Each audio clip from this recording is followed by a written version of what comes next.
सभी को जय हिंद। तो स्टैटिक जीके का आज हमारा डे 1। ये क्लास तो मैंने कल ही आपको पीडीएफ दे दिया था, लेकिन आज मैंने दूसरा डाला, सोचा पहला भी अपलोड करके मैं डाल देता हूँ, ठीक है, ताकि एक आइडिया मिल जाए, एक प्लेलिस्ट बना दूं ताकि आपको सारी एक सीक्वेंस में सारी चीजें मिल जाए, ठीक है। तो इसमें हम जनगणना कवर करने वाले हैं। तो हम जनगणना को 3 दिन करने वाले हैं।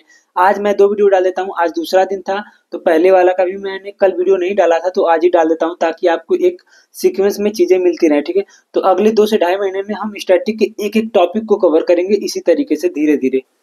तो इसका जो भी पीडीएफ होगा टेलीग्राम पे मैं डाल दूंगा, आप टेलीग्राम ज्वाइन कर लीजिए, इसके नीचे डिस्क्रिप्शन में है, वहां से आपको टेलीग्राम पे इसका पीडीएफ मिल जाएगा। और ये सारा मैं अपने खुद हाथ से नोट से बना रहा हूँ, ठीक है, अपने हाथ से नोट्स बना। तो एक चीज बता दूं कि स्टैटिक जीके ये एसएससी के जितने भी एग्जाम होते हैं, चाहे वो दिल्ली पुलिस चाहे वो एसएससी जीडी हो, सीजीएल हो, एमटीएस हो, सब में ये काम आने वाला है। दिल्ली पुलिस में काम आएगा, एनटीपीसी में, आरपीएफ कांस्टेबल में, आरपीएफएसआई, ग्रुप डी, यूपीएसआई, जितने भी एग्जाम होते हैं सब में ये स्टैटिक जीके हमारा आने वाला है, ठीक है। तो चलिए हम लोग देख लेते हैं जल्दी से। तो हमारा टॉपिक है स्टैटिक में जनगणना, ठीक है। तो जनसंख्या के अध्ययन को जनसांख्यिकी यानी डेमोग्राफी कहा जाता है। दूसरा पॉइंट है, एक भारतीय शहर की पहली पूर्ण जनगणना 1830 में हेनरी वाल्टर द्वारा की गई थी, जो कि ढाका है। तो ढाका पहले भारत का ही हिस्सा था, आपको पता ही है कि पहले ढाका वगैरह ये जो अफगानिस्तान, ढाका, ये सब भारत का हिस्सा था। तो 1830 में हेनरी वाल्टर द्वारा इसकी पहली जनगणना की गई थी, ठीक है। फिर आगे 2011 के तहत देश में पहली बार राष्ट्रीय जनसंख्या रजिस्टर तैयार किया गया था, ठीक है। और विश्व जनसंख्या दिवस 11 जुलाई को मनाया जाता है। आगे हमारा पॉइंट है, पहली जनगणना वर्ष 1749 में स्वीडन में की गई थी। पहली जनगणना वर्ष 1749 में स्वीडन में की गई थी। आगे पॉइंट है कि भारत में पहली बार अनियमित जनगणना 1872 में मेयो के काल में की गई थी। पहली बार अनियमित जनगणना 1872 में मेयो के काल में।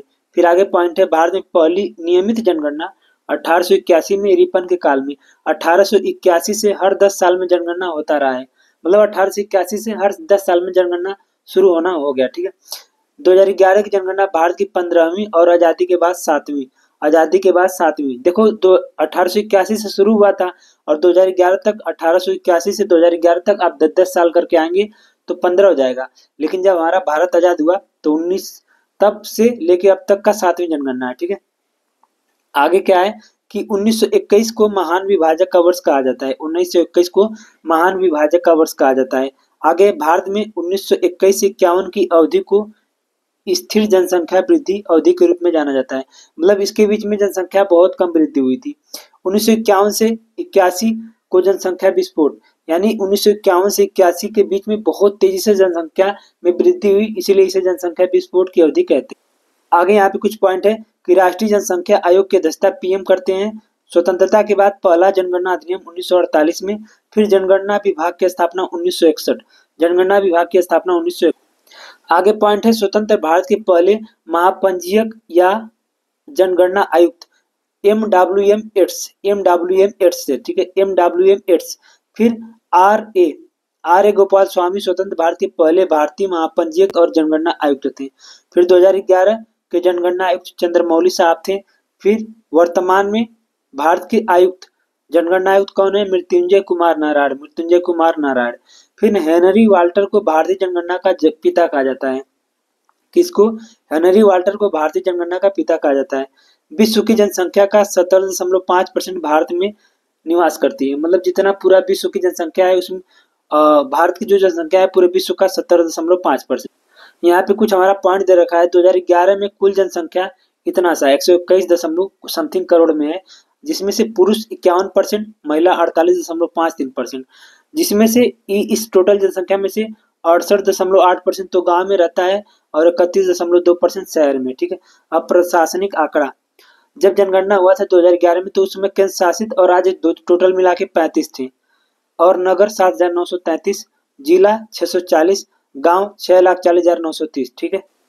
आगे यहाँ पे पॉइंट है, भारत के राष्ट्रीय पोर्टल के अनुसार जनसंख्या में स्थिरता प्राप्त का लक्ष्य 2045 रखा गया था, जिसे बदलकर 2017 कर दिया गया है। स्थिरता यानी कि कम वृद्धि का लक्ष्य जो रखा गया था 2045, उसे बदलकर 2017 कर दिया गया, ठीक है। आगे प्रश्न आगे है कि 1951 की जनगणना में 17 प्रश्न शामिल किए गए थे। आगे है कि 2011 की जनगणना में 29 प्रश्न, 1951 में 17 प्रश्न, 2011 में 29 प्रश्न। जनसंख्या में नकारात्मक वृद्धि 1911 और 21 के दौरान हुआ था, ठीक है। 1911 और 21 के दौरान हुआ था। 2011 जनगणना की थीम हमारी जनगणना हमारा भविष्य। पॉइंट आगे हमारा कि 2011 की जनगणना की अनुमति लागत 22 अरब रुपए है। 22 अरब रुपए अनुमति जो लागत हुआ है, अनुमानित लागत। 2011 से भारत में 10 लाख से अधिक आबादी वाले शहर 53 है।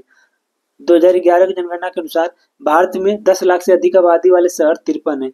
भारत में 2011 से तृतीय लिंग की संख्या 2011 में तृतीय लिंग यानी जिसे थर्ड जेंडर कहा जाता है, उनकी जनसंख्या 4,90,000 थी। उनकी जनसंख्या 4,90,000 थी। प्रथम आर्थिक जनगणना 1977। प्रथम आर्थिक जनगणना 1977। देखो यहाँ पे कुछ पॉइंट दे रखा है कि शीर्ष अत्यधिक आबादी वाले राज्य, मतलब सबसे ज्यादा जनसंख्या वाले राज्य। पहले पे उत्तर प्रदेश, दूसरे पे महाराष्ट्र, तीसरे पे बिहार, चौथे पे पश्चिम बंगाल, ठीक है। यहाँ पे कुछ पॉइंट दे रखा है कि शीर्ष कम आबादी वाले राज्य या केंद्र शासित प्रदेश, मतलब सबसे कम आबादी वाले राज्य। पहले पे है लक्षद्वीप जहाँ पे केवल 64,000। फिर दमन एवं दीप जहाँ पे 2.43 लाख। दादर और नागर हवेली 3.4 लाख। और जब राज्य की बात करेंगे तो सिक्किम में सबसे कम है 6.11 लाख, ठीक है। और शीर्ष की बात करें अगर केंद्र शासित प्रदेश में सबसे ज्यादा दिल्ली में है, लगभग 1.6 करोड़ है। उसके बाद पुदुचेरी में है, फिर चंडीगढ़ में है। देखो सबसे अधिक आबादी वाले मेट्रो शहर तो सबसे पहले पे है मुंबई जिसमें 1.8 करोड़। फिर दूसरे पर है दिल्ली जिसमें 1.6 करोड़। तीसरे पर कोलकाता, फिर चेन्नई, बेंगलोर। 2011 की जनगणना के अनुसार नागालैंड वह राज्य है जहां पर नकारात्मक वृद्धि हुई थी, जहां पे नकारात्मक वृद्धि हुई थी, ठीक है। जनसंख्या में नकारात्मक वृद्धि हुई थी। सबसे कम आबादी वाला जिला दिबांग घाटी जो कि अरुणाचल प्रदेश में पड़ता है। सबसे कम आबादी वाला जिला दिबांग घाटी जो कि अरुणाचल प्रदेश में पड़ता है। सबसे अधिक आबादी वाला जिला ठाणे महाराष्ट्र, ठाणे महाराष्ट्र। सबसे कम आबादी वाला शहर कपूरथला जो कि पंजाब में पड़ता है। सबसे अधिक आबादी वाला शहर मुंबई। सबसे कम आबादी वाला शहर कपूरथला पंजाब। सबसे अधिक आबादी वाला शहर मुंबई। साक्षरता, ये हमारा लास्ट स्लाइड है। कह रहा कि 7 वर्ष से अधिक आयु का कोई भी व्यक्ति जो समझने की क्षमता के साथ किसी भी भाषा में पढ़ लिख सकता है उसे साक्षर माना जाता है। 1991 से पहले जनगणना 1991 से पहले 5 वर्ष के लोगों की उम्र को निरक्षर माना जाता था, ठीक है। अब देखो यहाँ पे कुछ पॉइंट दे रखा है। कुल साक्षरता 74.4% है। तो टोटल भारत की साक्षरता की बात करें तो कुल देश की साक्षरता 74.4% है, जिसमें से पुरुष 42.14% और महिलाओं की साक्षरता 65.46%।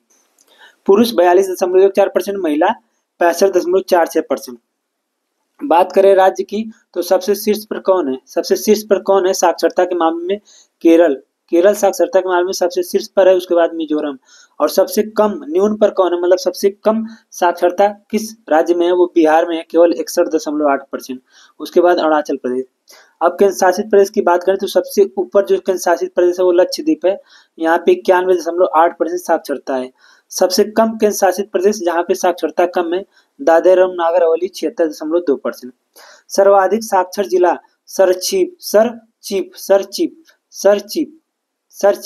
सरचीप जो कि मिजोरम में पड़ता है। न्यूनतम साक्षर जिला अलीराजपुर मध्य प्रदेश, अलीराजपुर मध्य।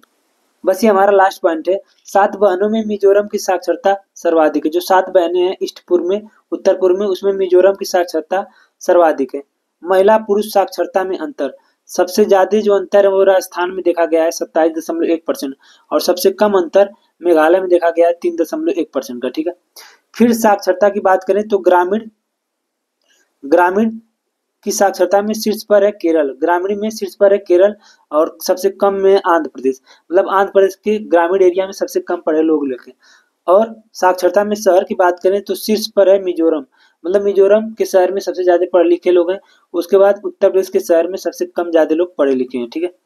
फिर अनुसूचित जनजाति की साक्षरता 59%, अनुसूचित जाति की साक्षरता 66%। अनुसूचित जनजाति की साक्षरता 59%, अनुसूचित जाति की साक्षरता 66%, ठीक है। तो ये रही हमारी क्लास। कमेंट करके बताइएगा क्लास कैसी रही, ठीक है। और इसका पीडीएफ मैं टेलीग्राम पे आप डाल दूंगा, ठीक है।